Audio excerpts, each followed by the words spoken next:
We have an unidentified flying object.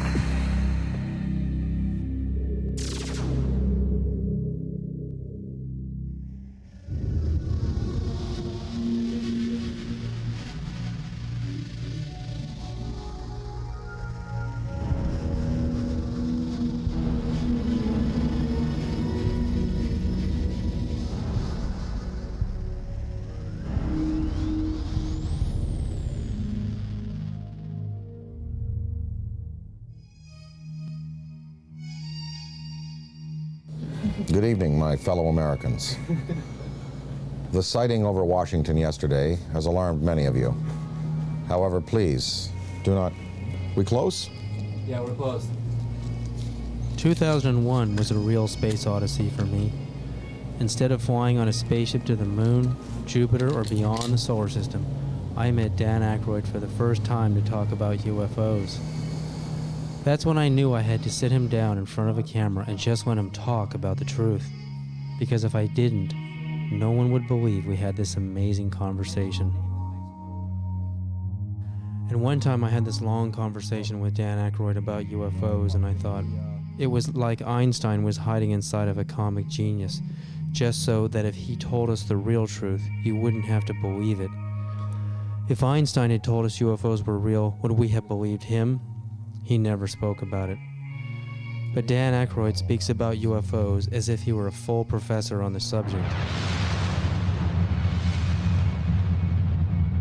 So Dan, how did you get started in UFOs? What sparked your interest? What was the first thing that you can remember that happened to you that made you, ponder the question? Well, I was born in July 1952. And I guess about maybe when I was 8 years old, I found a magazine, a Life magazine, with a picture of the UFOs from that sighting on the cover, with a big inquiry. What are these UFOs?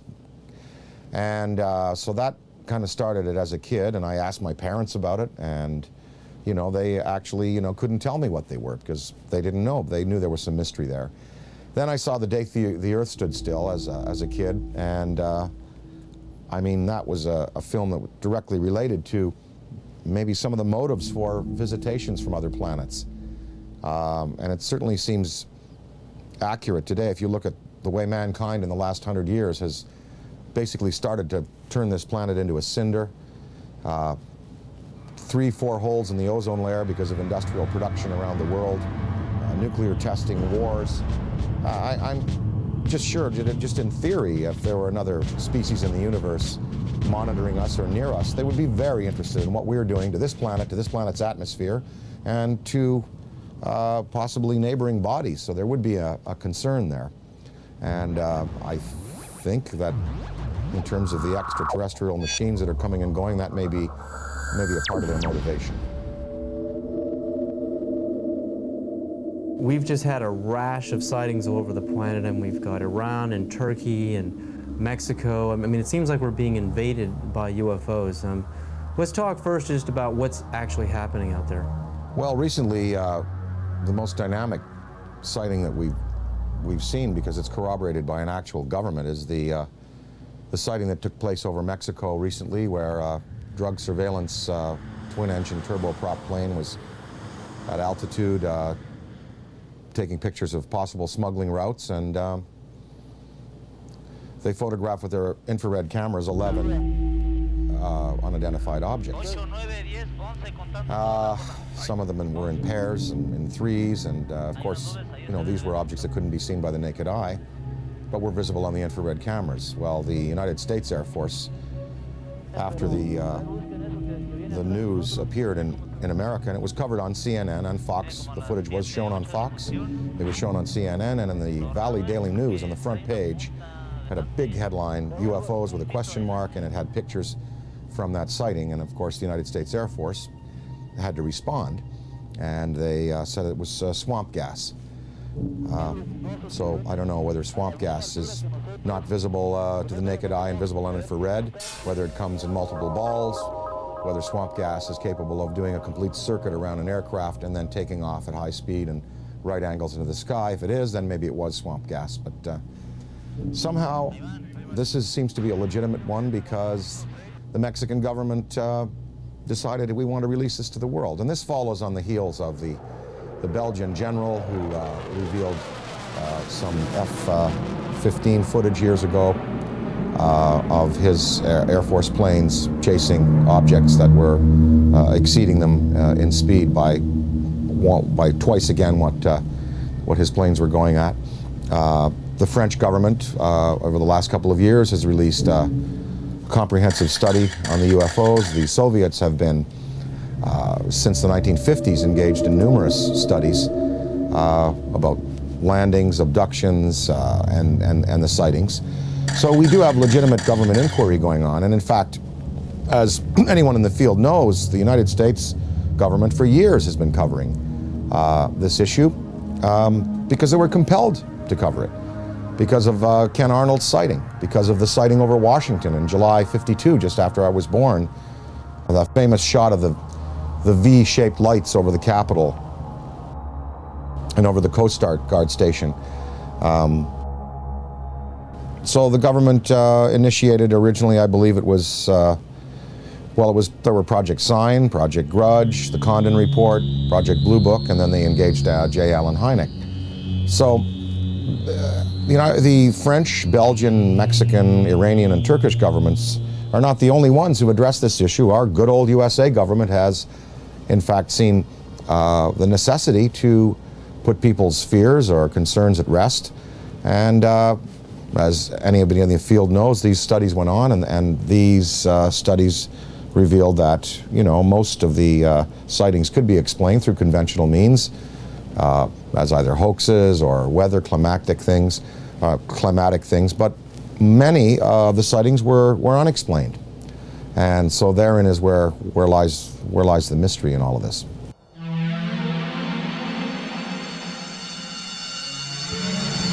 Dan, what do you think is the significance of UFO technology? I mean, obviously, these guys, the extraterrestrials, can come from one star system to another and visit Earth. I mean, recent headlines on CNN are talking about, and BBC, that we're going to run out of oil in 2026. We've got to get on to a better technology. I mean, to be able to go from another star system to Earth, obviously they have the answer. Well, the presence of these obviously intelligently controlled machines tells us that we are dealing with beings who have anywhere from 1,000 to 1 million to 10 million to 1 billion years advancement in technology on us. So you've got to figure that look what happened in the last 100 years. We have the Wright brothers at the turn of the century taking off in basically a fabric and wood aircraft. By 1969, we have lunar expeditions. In the year 2004, we have massive airplanes being built out of alloys and graphite, and this big ship that Airbus is building, the new Boeing plane. So in 100 years, from fabric and wood, we've come to, advanced metallurgy, fuel use, and propulsion in just 100 years. Imagine what a culture could accomplish in 1,000 years, or 10,000 years, or 1 million years, or 1 billion years. It's not inconceivable that you have intelligently manufactured and controlled machines that can not only traverse great distances in space by mastering gravity and the time-space continuum, but also the interdimensional travel that might be possible. Many theories now purport that there were not only 4 dimensions at the creation of the entire multiverse 14 billion years ago at the time of the Big Bang. There were 11, maybe as many as 21 dimensions. So some of these beings may be coming from an extra-dimensional place. I mean, and what it says is that these technologies have been harnessed, and that it's possible to use other fuels that don't rely just on simple combustion. And there are many theories. I mean, some theories are that the military already knows about these forms of propulsion and lighter than air vehicles or metals that can be vibrated to a certain point where they become they become light waves, photons. But they're not telling us. They're not going to reveal that, obviously, to us, and we just have to keep the search going. So I think that you know, it's incumbent on us as a race on this planet to begin to find alternatives to the fossil fuels, but we're just not doing it fast enough. It's probably been the greatest and most successful cover-up in the history of the world. UFOs are as real as the airplanes that fly over your head. That is my unequivocal conclusion. Oh my God.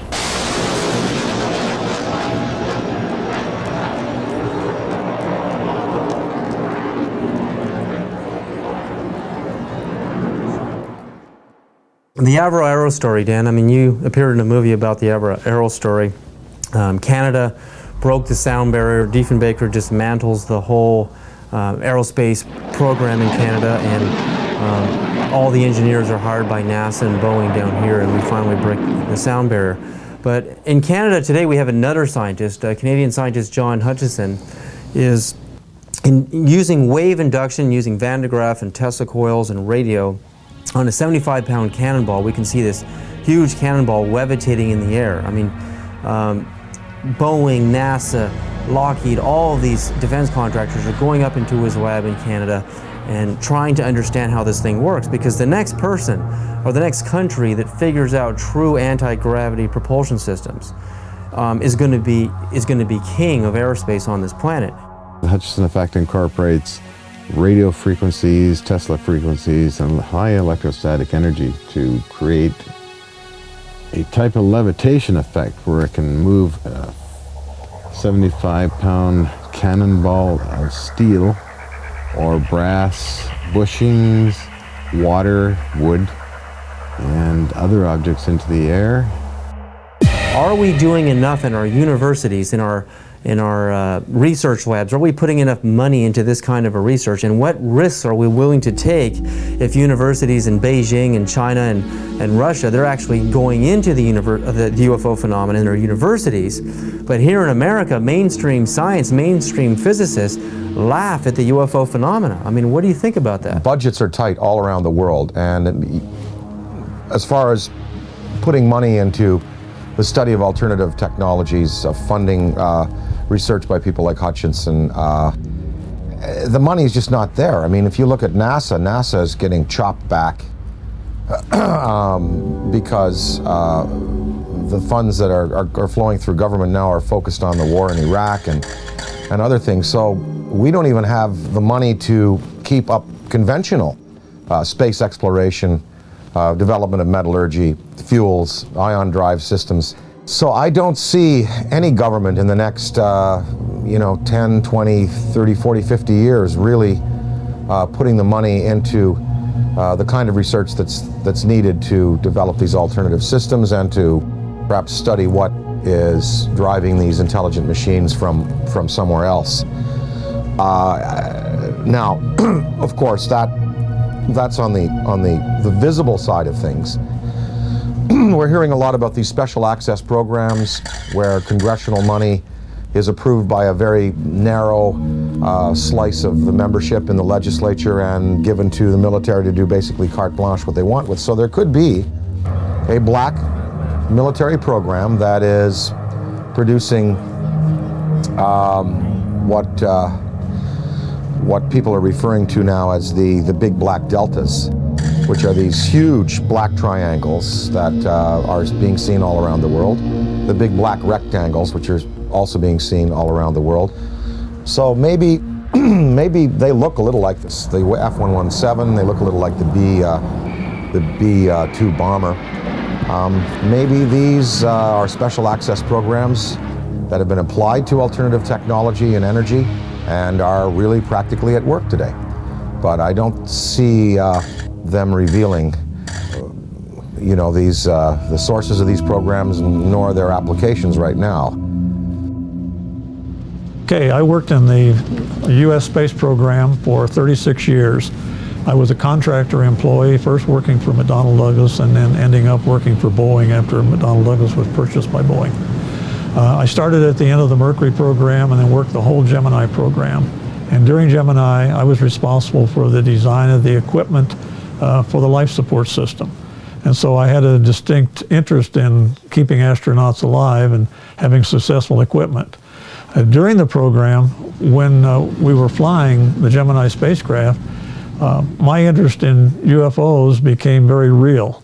It became real because, first of all, Gemini 2, which was unmanned, it was rumored and talked about among our researchers that 2 UFOs had followed Gemini 2. And then Gemini 2 was, of course, recovered later. And I didn't think too much about that except, yeah, that's kind of funny. Very interesting stuff. And then when Gemini 4 flew, and its 4-day mission, 66 orbits, with James McDivitt and Ed White, about halfway through the mission, McDivitt said he has something up here with him.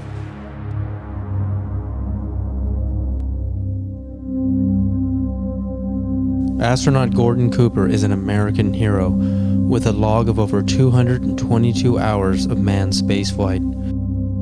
He had a long and illustrious career of service to his country. With over 11,000 hours of flight, he was a fighter pilot, U-2 test pilot in the Air Force, and is one of the first men to ever fly in space.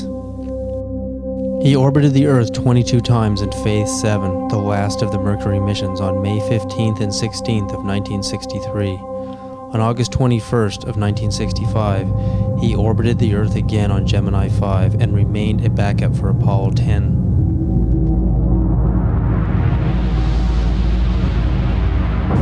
Well, I've had some occasions to know some of the people who were involved in Rossville at one stage or the other. I think there's been an awful lot of untruths put out on Rossville and an awful lot of conjecture. I think there have been some truths in it. I think definitely there was something other than a weather balloon there.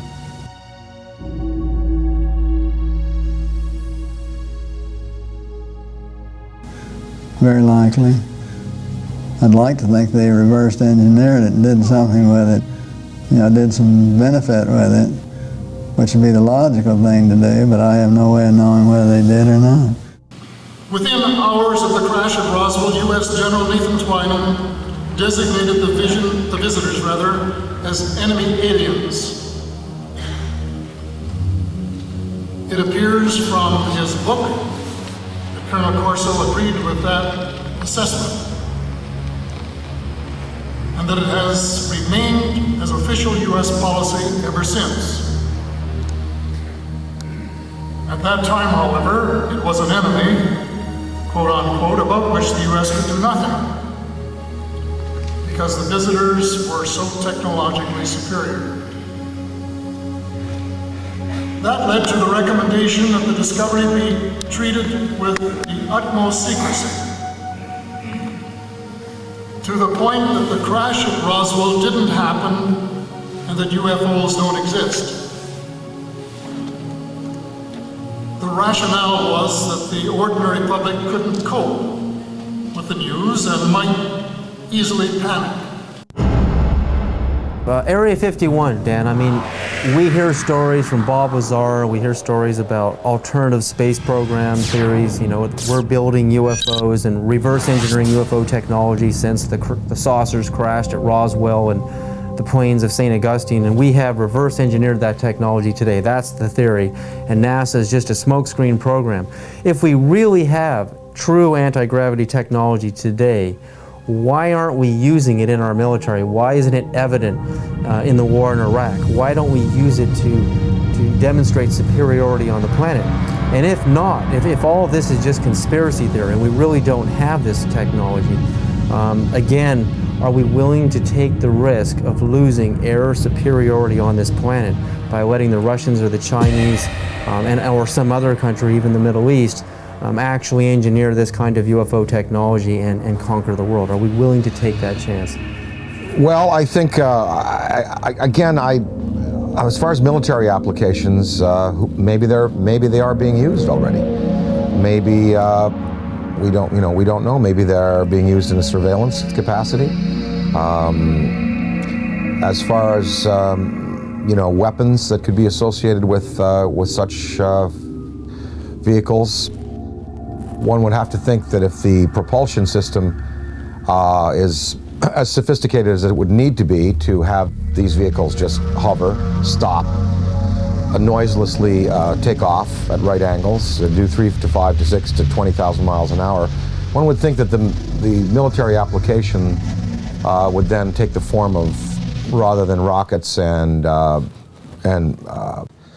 projectiles, that probably a particle beam would be used, some kind of a laser, some kind of a disabling beam to disable equipment, to cause disorientation among men and troops. And of course, we have seen no evidence of this. I'm not sure that the U.S. military would want to play that card right now, because after all, the war in Iraq really is a conventional war. We have air superiority there already. There is no Iraqi Air Force. There was no Iraqi Air Force. We, in the United States, we have air superiority basically over the rest of the world. I'm sure there's some pretty hotshot MiG pilots in China and Russia. But I think if you put our Air Force up against any Air Force on this planet, we would prevail without the use of advanced technology of the type we're speaking of. So I think that the U.S., if they have these things, they would probably save them for a more drastic confrontation, perhaps a confrontation with beings that have the potential to be superior over us in terms of the applications of aviation today. So maybe these triangles, the big black deltas, the rectangles, are the next wave of the U.S. military's defense against what some might perceive as an extraterrestrial or extra-dimensional threat. Maybe these weapons or these flight systems now are being prepared to confront a race of superior beings that could have designs on the planet that are malevolent. I think it was Lord Hill Norton, or one of the British Air Force Defense Ministry staff who was assigned to study UFOs in the 50s. After he retired, he said that in his estimation there were 23 different species of being visiting the planet in numerous types of vessels. We know from the NASA UFO studies that you've done, and I think that theory, there's nothing wrong with that theory that I can see that doesn't point to what you postulate, and that is that there are benevolent beings that are trying to heal the planet, hence the size of these ships that we're seeing in the STS cameras, and the fact that the ozone has holes in it, the fact that water could be a healing element there. What are these lifesaver-shaped little Dropostone-shaped ships conveying to our planet? Well, we see them coming into the atmosphere, and on the STS tapes and other forms of exposure, they're not releasing personnel, they're not releasing projectiles, and no harm has come to the planet, through their intervention. So one can assume perhaps that maybe there are benevolent beings out there and malevolent beings out there, and maybe the United States government is preparing weapon systems to deal with the malevolent beings. Ronald Reagan said in a speech, he said, what if there were a species from another planet that was threatening us? We would all find a way to work together. And one can only think about the Star Wars system and the fact that there we had satellite-mounted cannon. Well, they'd be good for shooting down rockets. They also might be good for shooting down other invasive vehicles that are coming into our atmosphere. Ronald Reagan himself spoke about a UFO sighting that he had when he was governor of California in the Beach King Air that they used to use. They were coming from Sacramento. His wife was with him, Sacramento to Los Angeles, and a saucer clocked the plane for a good 45 minutes. And Reagan spoke of it to a lot of people. And I think maybe, you know, part of his motivation in getting the Star Wars weapon system up might have been that to prepare ourselves for the day when other beings might come to this planet with designs of, who knows, taking minerals without authorization, taking people. You know, we're probably just going to have to wait to see. I occasionally think how quickly our differences worldwide would vanish if we were facing an alien threat from outside this world.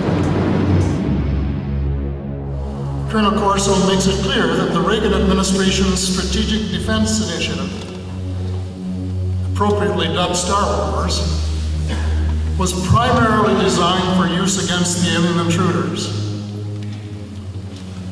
His contemporary successor, the anti-missile missile defense system, is also being designed with that as one of its principal objectives. It is true that a case can be made for attempting to provide a shield against the Russians and Chinese, although everyone knows that the Russians are not going to embark on a policy which would result in their total destruction. It is equally true that they, too, are aware of the visitors and know that the perceived threat from the visitors has been a major consideration in the planning of the anti-missile system.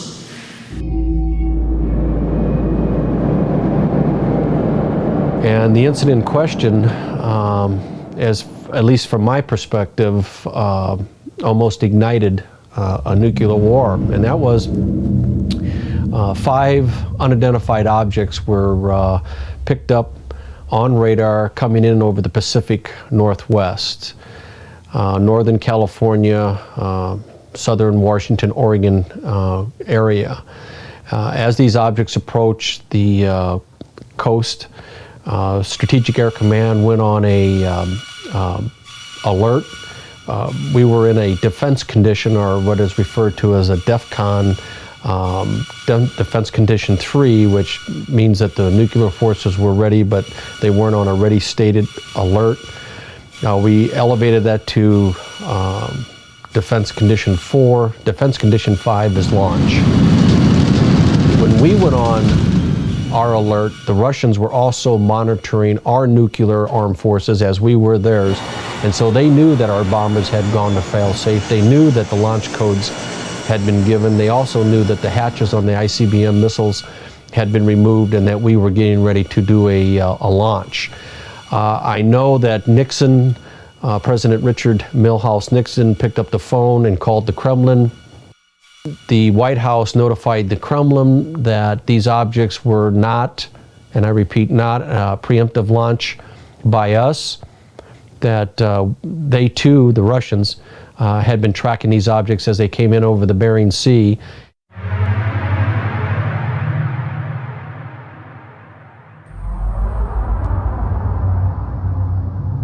Probably moved 100 miles in a matter of a second or two.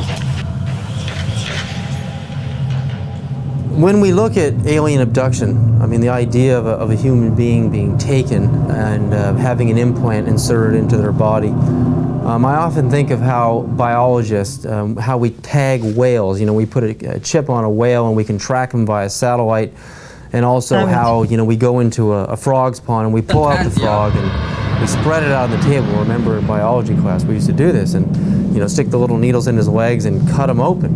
I mean, that's how we look at another life form in another world. So is it really a sign of violence and negativity that an extraterrestrial civilization is coming to Earth and doing the same to us, putting computer chip implants on us to track us, know where we are, study our species, do a little bit of biological experimentation? I mean, I know for us it's horrific. I mean, it's absolutely a violent thing for us as humans, but from their perspective, do you really think that they're being violent? Well, again, I have to go back to some of them might be here for good purposes, genuinely interested in perhaps helping mankind, and some are here for selfish purposes. Maybe these abductions, even though they're done in a objective but biological way, like we dissect frogs. Maybe they're doing it just for fun and for sport. I mean, I don't know. I think probably that that the fear could be justified in some senses. Anne Druffel has written this book about how to prevent being abducted. And we really think, even if benevolent species coming to this planet and taking a man and a woman and taking ova out of a woman and sperm out of a man, that's tremendously invasive and very traumatic for the human beings. So even if the motives are good, these actions are as violent as anyone we're capable of on the planet. I think that a certain amount of fear is justified. If you look at Day the Earth Stood Still, the first thing that happens is the army is assembled and guns are shot at these beings and at the ship.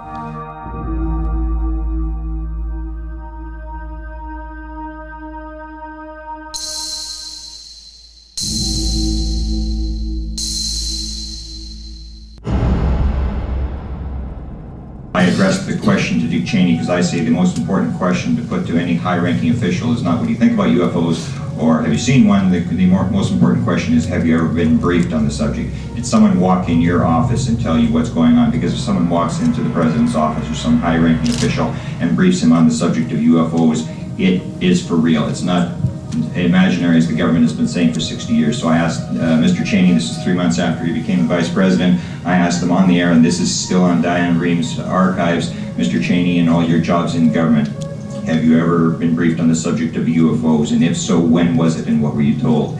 And Mr. Cheney said, if I had been briefed on that subject, it probably would have been classified and I wouldn't be talking about it. January 22nd, 1997, I noticed 3 amber orbs now at a distance far west on the horizon. And I'm thinking, wait a minute, even though they're in a line formation, they were amber, they were in a formation, they were hovering for minutes. As I'm pointing like this, they reappear in the same spot. And I thought, I have to get a picture of this. And I ran upstairs, I grabbed my 35mm, get out onto the balcony. As I'm ready to shoot the 3 bottom orbs, suddenly 6 amber orbs in a row, totally equidistant from each other, massive span across, pop up.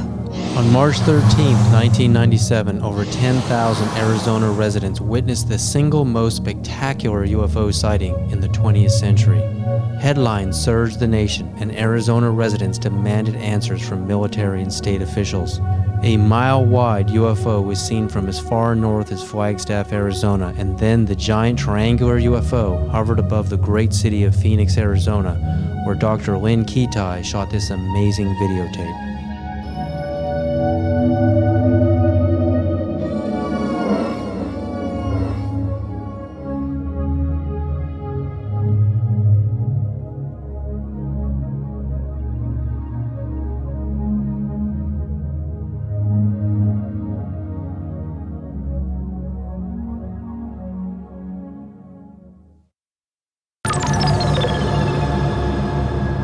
When we go out into space and we're exploring the cosmos out there and we're looking for signs of extraterrestrial life, what kind of a communication are we going to send out? I mean, if Dan Aykroyd was the ambassador, if you were the ambassador for Earth, what message would you teletype to ET? If I were to speak for mankind to these beings that were coming here, I guess what I would say is, let's go to some neutral place. Let's have a meeting with scientists from all around the world leaders.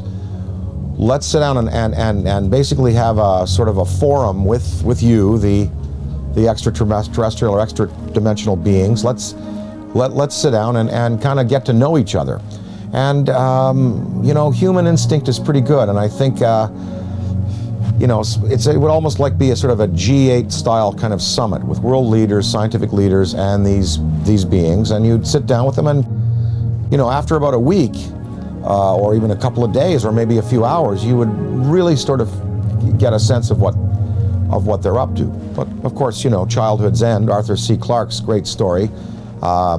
It looked like these beings were benevolent, even though they had a malevolent appearance.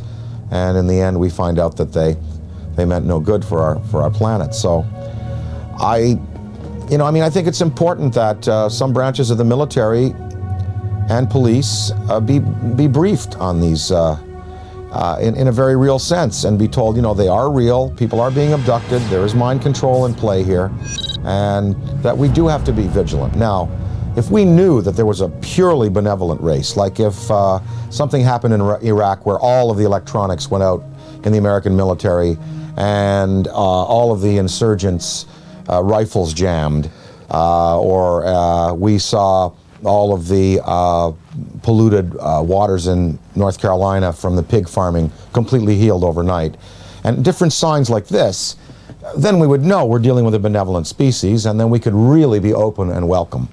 But then again, we would have to be cautious, because beings with that much power could give the impression that they're here to help when really they're not. So the verdict is out on all this. We just don't know which ones are benevolent, which ones are malevolent, and the degree to which they're going to continue interacting with our planet.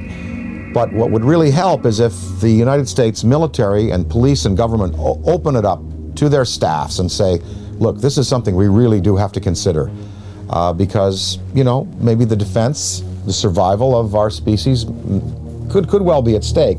If you look at the history, you know, from, say, Ken Arnold's first sighting in '47, going back to the Bible, Ezekiel's wheel, going back to the medieval manifestations of little saucers and UFOs, that painting of the Madonna that's very famous, in which it appears, up to now,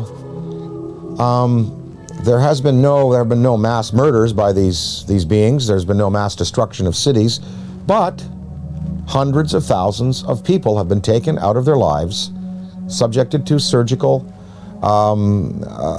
experimentation, released back into the population, and are suffering trauma today for it. That is not good.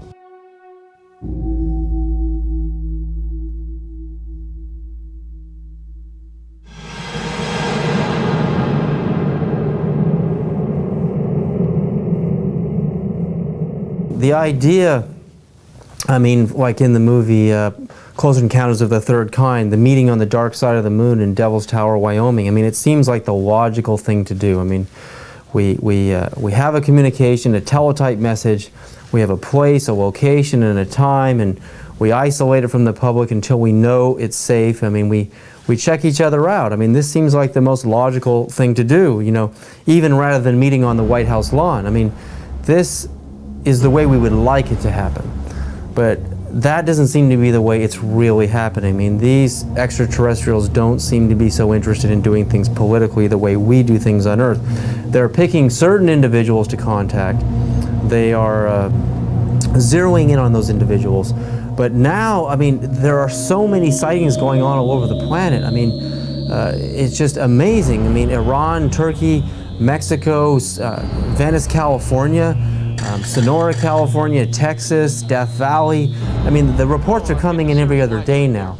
It seems like we're heading towards an omega point. I mean, what is about to happen? I mean, is this all just a coincidence that more and more people have video cameras, or do you really think, you know, there's a major unprecedented communication that is about to happen between our extraterrestrial visitors and humanity?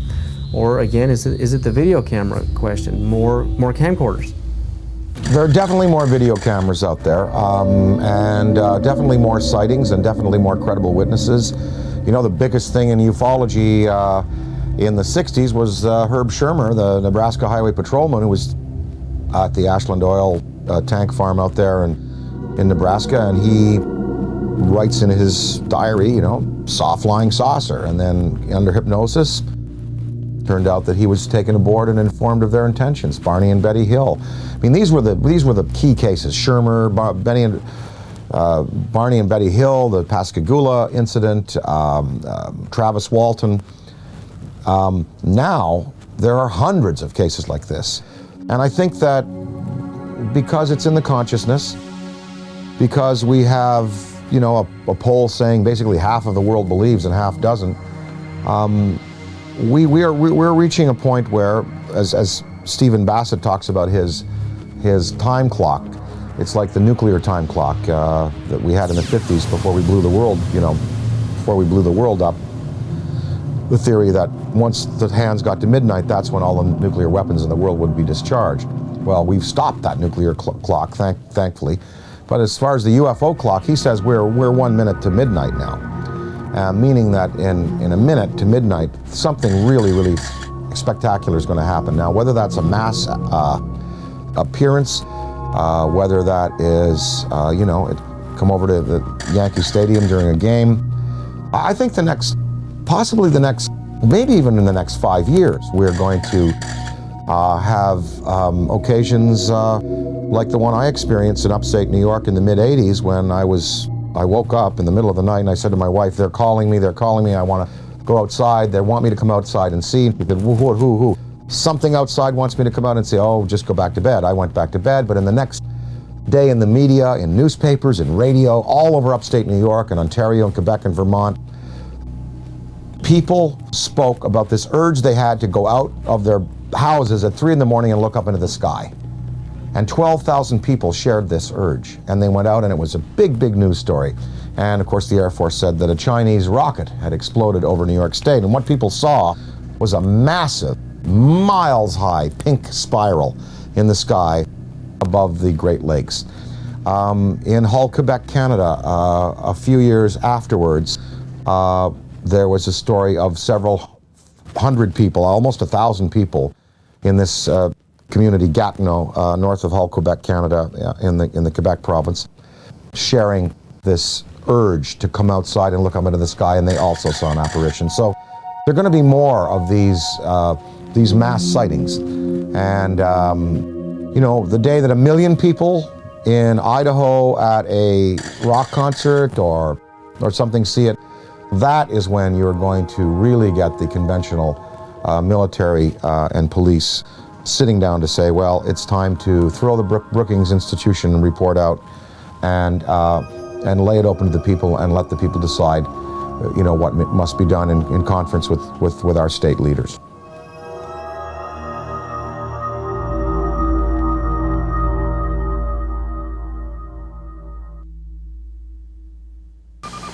Looks like you got an object right in front of you, Mark. Can you look out there?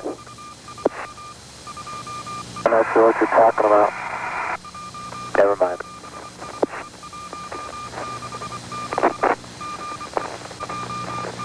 Are we missing something? I don't see anything. Yeah, we think the camera filter came off, Mark. It's about your 10 o'clock, 11 o'clock going away. Don't worry about it.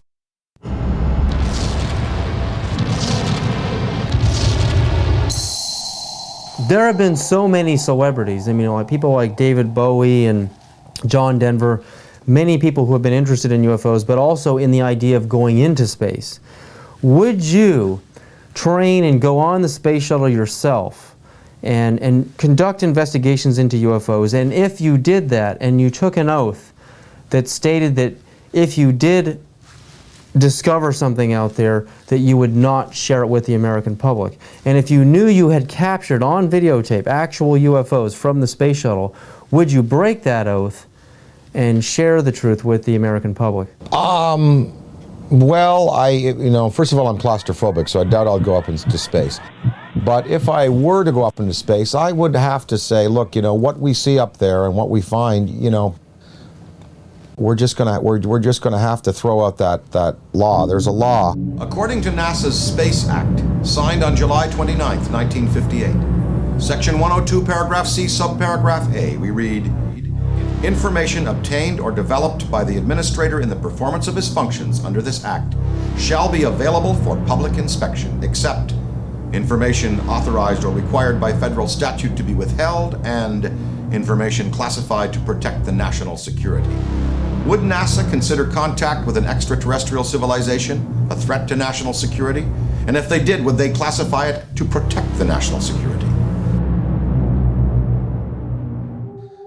So I would have to say, no, I couldn't agree to non-disclosure. I really couldn't if I saw something or photographed something. But I can see where other people, you know, wanting to do the best for their country, wanting to serve their country in a legitimate way would say, yes, I will not disclose. And this is based on the Brookings Institution report from the late 50s, which, you know, Congress commissioned, which said that if the existence of UFOs were revealed to the American populace would not be able to handle it.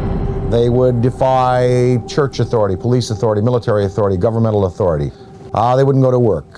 They would sort of cast aside the mayors and governors and presidents and go, we want to talk directly to these beings. We feel that these beings should, you know, have their case put to us directly by them themselves. I think the American populace today is ready to handle the concept that what we live in, the 4 dimensions of height, length, width, and time, is not all there is. There are more dimensional realities. There are advanced beings with machines that can skip from dimension to dimension, from galaxy to galaxy, using the Einstein-Rosen bridges, the wormholes. I think the American people, I think half of them know, and I think the other half, with the proper evidence, would be ready to accept it.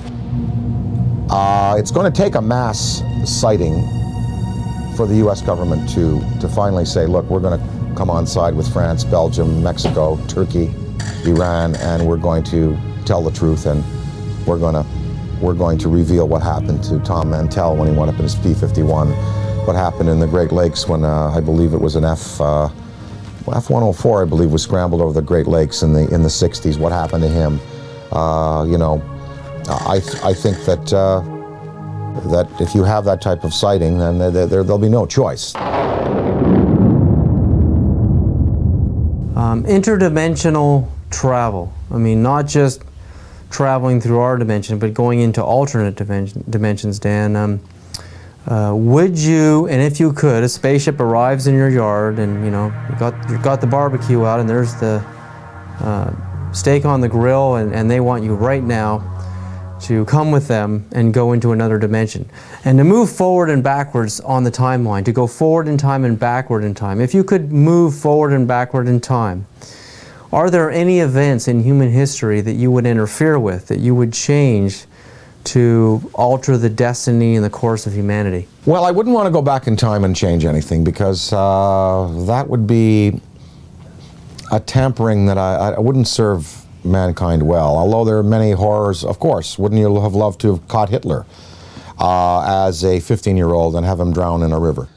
You know, because then we could have solved the Holocaust problem, and then World War II may not have, well, look, there were 2 guys. There was Otto Dinkel. You ever heard of him? Well, he was an orator hired by the German army, just like Hitler was, to speak.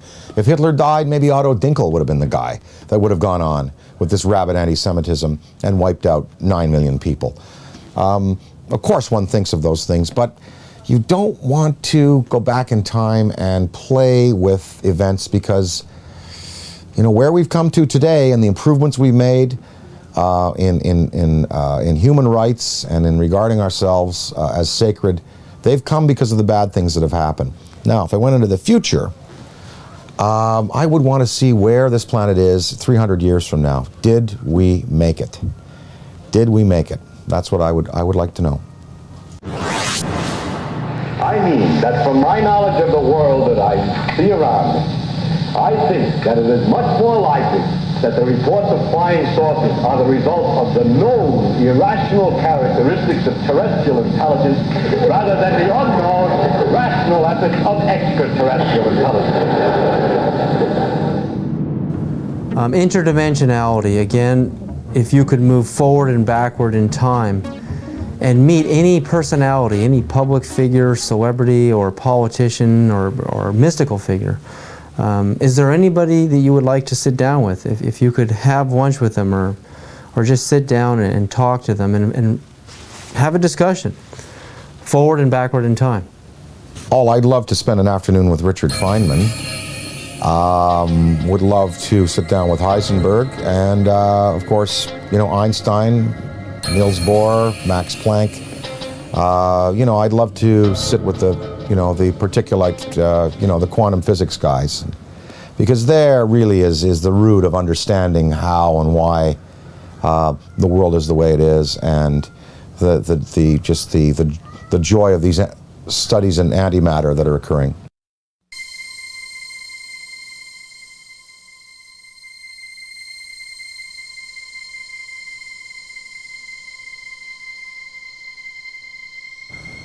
Everyone you picked is a physicist, a scientist, and I often think about how spirituality and science are merging, how they're kind of coming together. I mean, what ancient civilizations thought of as a universe was really the Earth and the Sun and a few planets.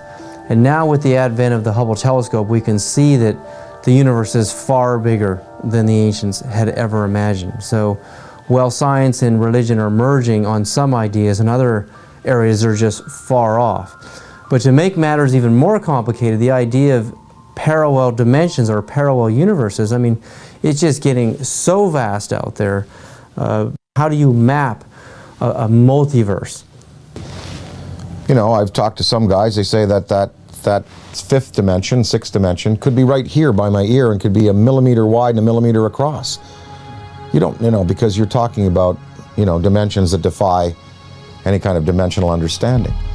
And, you know, there was I forget his name, he died recently, in the last 2 years, but he proposed that there are parallel realities just because of the way we go through time. Like, here we are in this interview right now.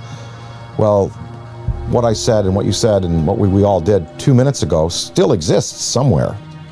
Because we just did it. It's there. It's like a wake we've left. And if you had a time vehicle, you could go back to 2 minutes before and stop and see what we're doing 2 minutes before. You go back to your high school days. You go back to your days as an infant. And those realities are still existing alongside what we're progressing through. You know, it's all a beautiful, beautiful mystery. I am here because I am a writer, a performer. I find it entertaining. I'm not a scientist. You know, and I'm not a theosopher or philosopher. And you know, I am just here because it is enormously, enormously entertaining. And mysteries like this are challenging. And it's really, really fun to contemplate that, you know, there may be beings out there who are concerned about our planet and who may give us the opportunity to advance ourselves. It's really fun to contemplate.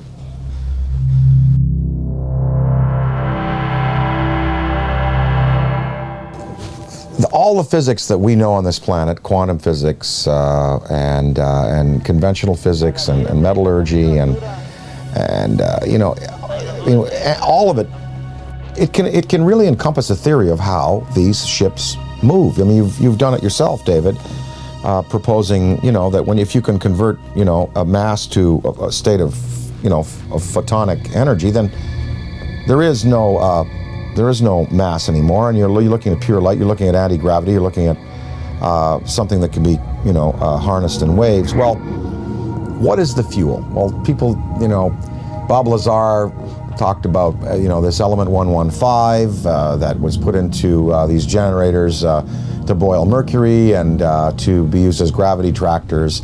Maybe that's it. I don't know. I mean, they must be using a fuel that's unavailable to us. Does it give off radioactive waste? What is the cost to them? For instance, the Venice UFO that you recently showed me, and I covet that tape. That's amazing. Because you see the metallic quality of the object, you see the force field around it, you see it spinning. It was May 2nd, 2004, approximately 11:30 a.m. And I was walking from my apartment with my girlfriend down this alley right here.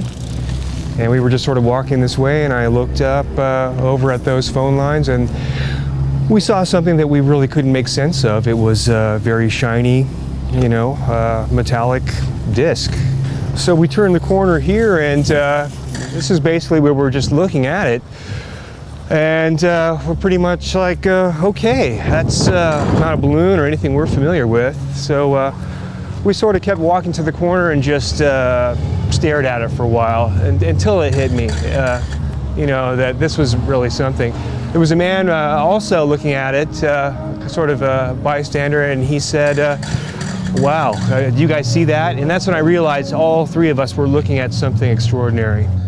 What is the environmental cost of running these machines? Are they clean or are they not?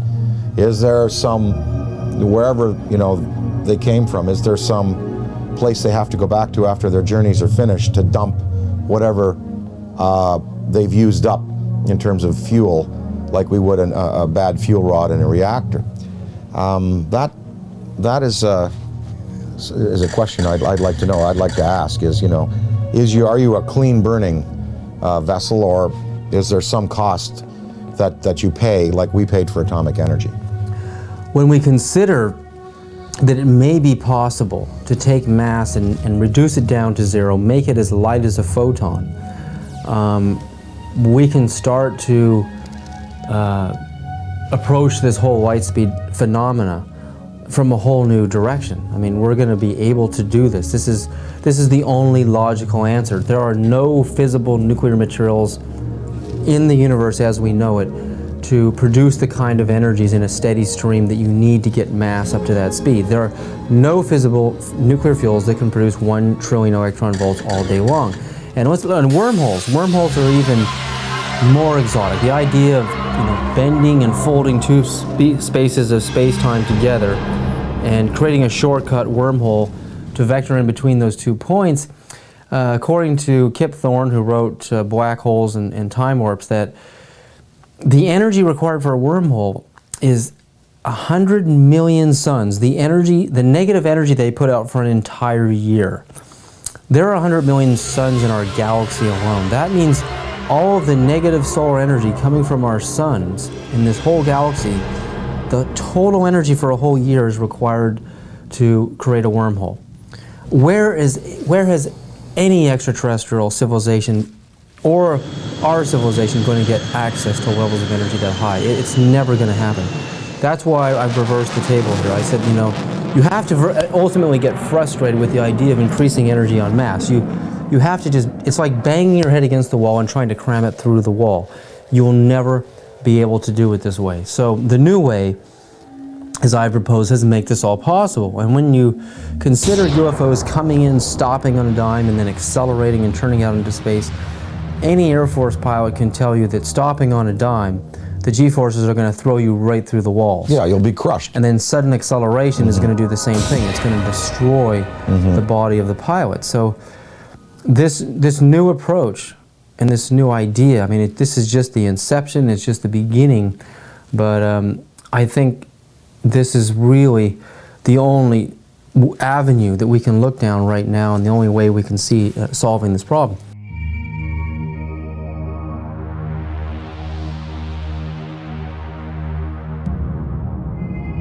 While Gordon Cooper was an Air Force pilot stationed in Munich, Germany in 1951 in the 86th Fighter Bomber Group, where he flew F-84s and F-86s, Cooper testifies to having chased disc-shaped UFOs that outmaneuvered the most advanced fighter jets of our time. We were flying in Germany, and we were flying F-86s. And they would come over and do the same maneuvers that we make, except every once in a while one of them would go zip. And you just can't do that in a fighter, a conventional fighter. They're just typical saucer shape, double lenticular shape, metallic looking. Well, yeah, they weren't just random. They were flying fighter formations, very definitely under positive control.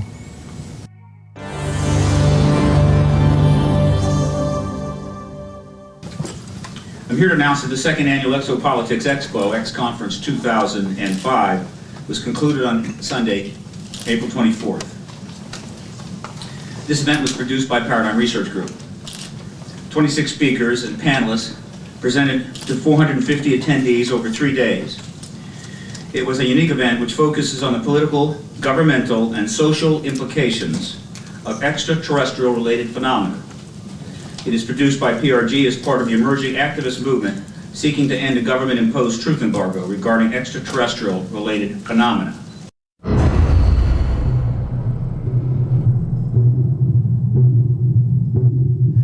Do you believe, and describe, do you believe that your show was shut down for national security reasons? And tell us a little bit about what happened with the show out there. Well, what happened, we sold the show to Sci-Fi Channel, and it was called Out There, and I basically interviewed all of the people that I admired in various fields of study, like Colin Andrews from the Crop Circle movement, Linda Moulton Howe, the expert on cattle mutilations, John Mack. And let me just put a pin in things right there, because John Mack has taken the study of abductions, UFOs, right out through the other side, and he's going, yes, we know they're here, we know they're coming, we know people have been taken, we know there's experimentation going on, we know people have been told about agendas. What we now have to do is use that as a key and as a motivation to socially transform this planet to a more peaceful, more loving, more tolerant state. So his movement, the movement for social change, has just accepts as a fact abductions, UFOs, interplanetary intervention, and what he's doing is taking it out through the positive side of it and saying, now we must use it to socially transform, and I think his message is great. But I talked to him, I talked to the Allagash guys who were taken in the canoe on that trip in Pennsylvania. The last show we did, I had both Bassett, who has the UFO time clock, and then Greer. Both Bassett and Greer were there. They were my two guests for the day. Well, the show was canceled that afternoon. And I was outside, before I knew it was canceled, in between the interviews. And I was outside, and Britney Spears called me because she wanted me to appear on Saturday Night Live with her. And so I was outside having a cigarette, the phone rang. Oh, Brittany, how you doing? Oh, sure, of course I will. I turned away like this. I turned back, and there was a black Ford across the road, a black Ford sedan. And I was trying to look at the plate, and the plate seemed kind of like fuzzy, and I was, definitely a police car. And two guys were there, and a big, big, tall guy got out of the back seat. And he stood in the street on 42nd Street it was. We were at 42nd Street and 8th Avenue. And he looked right at me.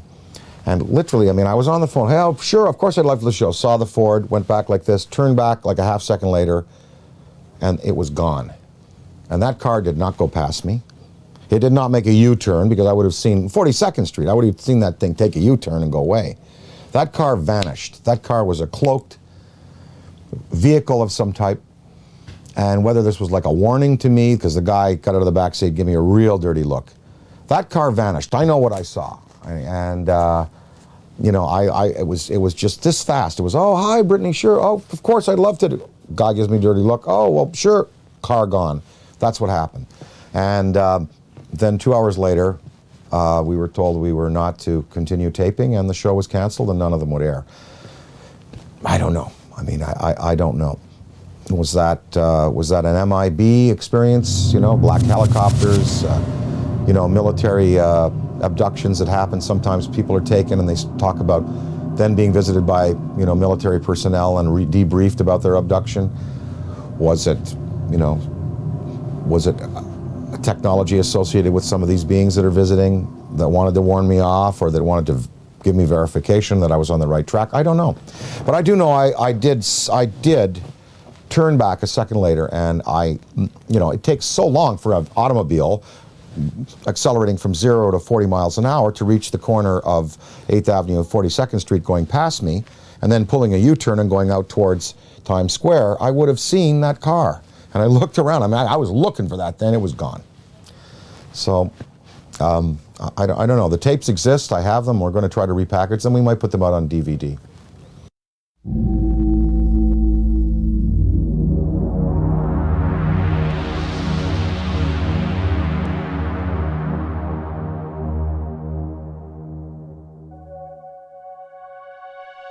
I was having some cameramen film the installation of a of a precision landing facility that we were putting in right on the edge of the dry lake. And this saucer flew right over them and put down 3 little gear and landed out on the dry lake bed. And they went out to, picked up their cameras and moved on out toward him filming. And he lifted off, put the gear back in the well, and climbed out at a very high rate of speed and disappeared. And so while I was going through all the regulation books and finding out the number to call in Washington to report it, I had them go over and develop the film. By the time they got back with the developed film, I was on the higher and higher and higher level officer talking to me. Finally with the colonel telling me to, when the film arrived at my desk, to put it in a carrier pouch. There would be a courier there at my office by that time already, and they'd arranged for him to fly in our base airplane back to Washington with these films, and do not run prints, etc., etc., etc. We didn't have a chance to run it. I had a chance to hold it up to the window and look at it. It was certainly a good film. Well, by this time I was involved in the research and development and doing very classified programs myself, at the test center. So I knew that we didn't have any vehicles of that kind, and I was 99 9/10% sure that the Russians didn't have any of that type either. So at that point in time, there was no doubt in my mind that this vehicle was made at some other place than here on Earth. Yeah, well, Buck Rogers and Flash Gordon coming true. Dude, I got it, man. Probably moved 100 miles in a matter of a second or two.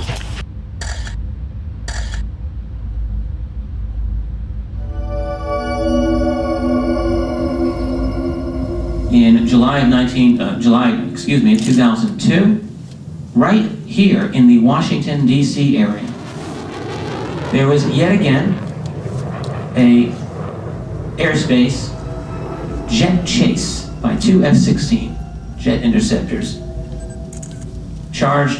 which were chasing a bluish object right outside D.C. In fact, we have one of the key eyewitnesses here in this room today.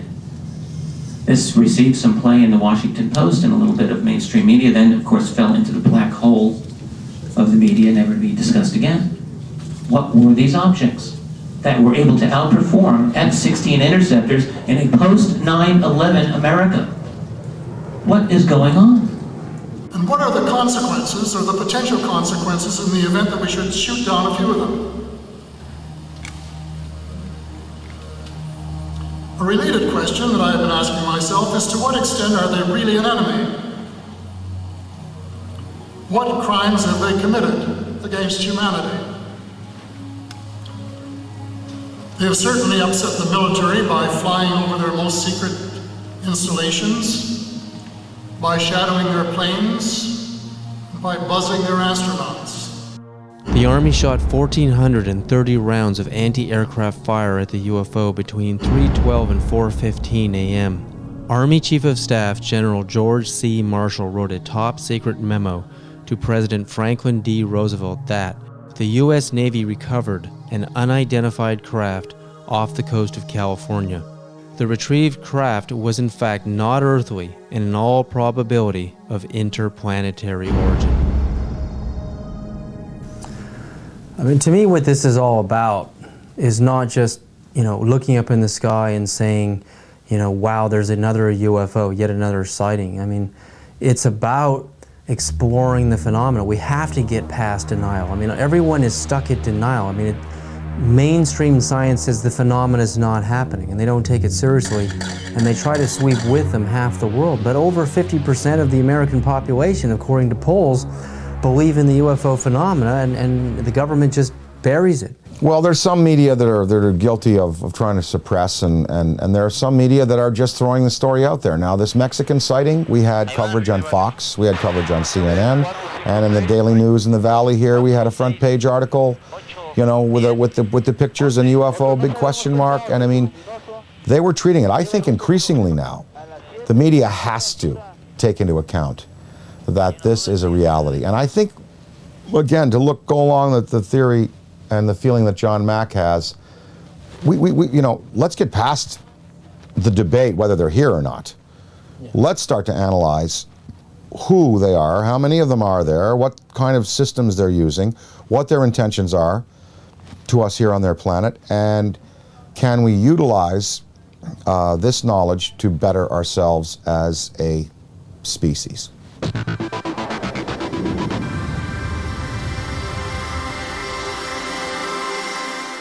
With the advent of the Hubble telescope, I mean, when you see how big it really is out there, and the idea that we're stuck on this myopic little ball, we're just glued to it, we can't get our eyes off of it. It's more of a mystery now than it ever has been. Why we're stuck here, and there's got to be a way to decode the matrix and finding out how these craft work, you know, how we can get out into the universe ourselves. I mean, I think that's what this is really all about. It's not about trying to prove it whether it's right or wrong. It's trying to, it's like when the first time man saw a bird fly. Well, the last UFO symposium conducted by MUFON, they sent me the book of the speakers. There were many, many scientific people in there, many astrophysicists, celestial mechanics experts, metallurgists, you know, people who've been consulted on these cases over the years. No, I mean, when you have John Callahan, an ex-FAA supervisor, saying, yep, they're real. When you have John Schuessler, who was a Boeing engineer, now running MUFON, and saying, yep, you know, they're real. When you have, you know, pilots and personnel in the police and military coming forward in the Rockefeller report and in the disclosure report saying they're real. When you have a Belgian general on television showing you a tape from a fighter which is filming an object escaping at high speed, when you have this Mexican case, you know, I think we can pretty well put it to bed and say, yep, they're here, they're doing things to us, with us, interacting with us. Whether we've had, you know, official military contact, again, that goes into the black box area, but there should be no debate anymore. UFOs exist. They are intelligently manufactured and guided technology from somewhere else, not this planet.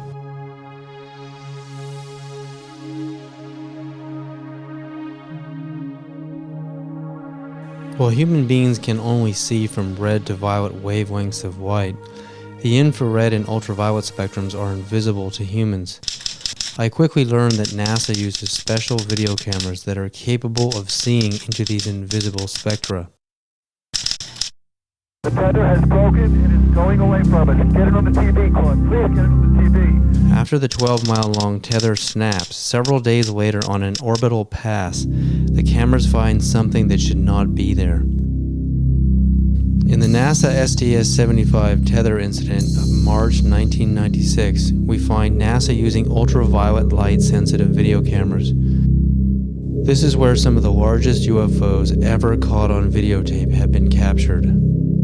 Huge dish-shaped luminous UFOs swarm the tether. We know the tether is 77 to 100 miles away from the cameras on the shuttle. The UFOs pass behind the 12-mile-long tether, so we can therefore use the 12-mile length of the tether to measure their minimum diameters. Some measure between 1 and 3 miles wide, making them literally motherships. In Project Blue Book files, UFOs with these same features have been reported several times as shiny metallic discs with dark centers.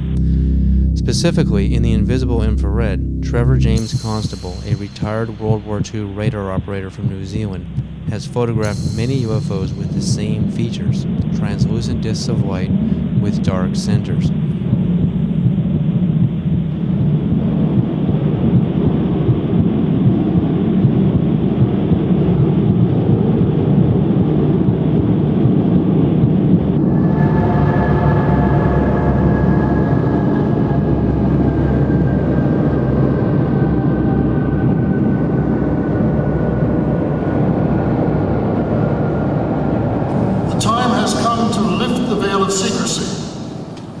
let the truth emerge so there can be a real and informed debate about one of the most important problems facing our planet today.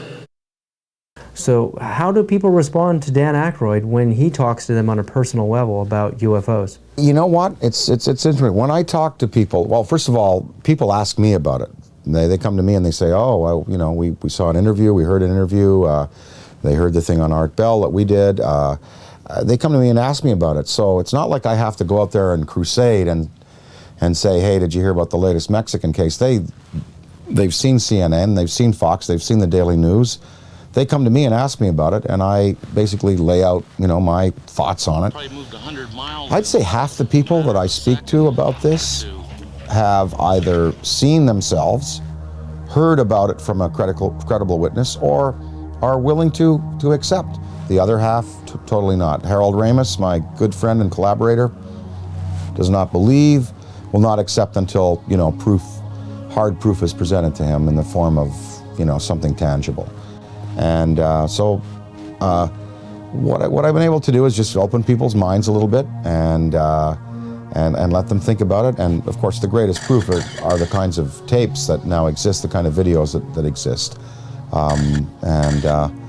Usually, when I show some tape of some different things that have been exposed to me, well, it's pretty convincing. And then at that point, people have to go away and accept that, you know, that these things are a part of our reality.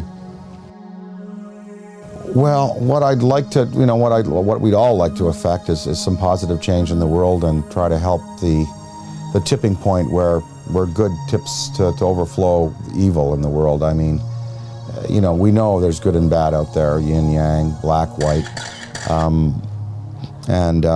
know, there are you know, there's tremendous divisiveness in the planet, and you know, perhaps this study and this understanding of things that are greater than we have accomplished technologically will lead us to a spiritual awakening, one that helps us respect other beings out there in the universe and other dimensions, and also in our own 4 dimensions and here in the physical world that we live in.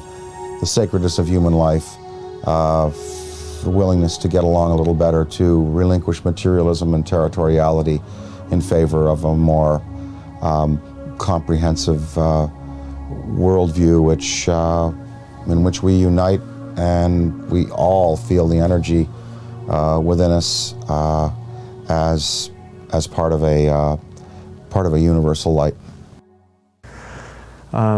Gotta thank you, Dan, so much for this interview.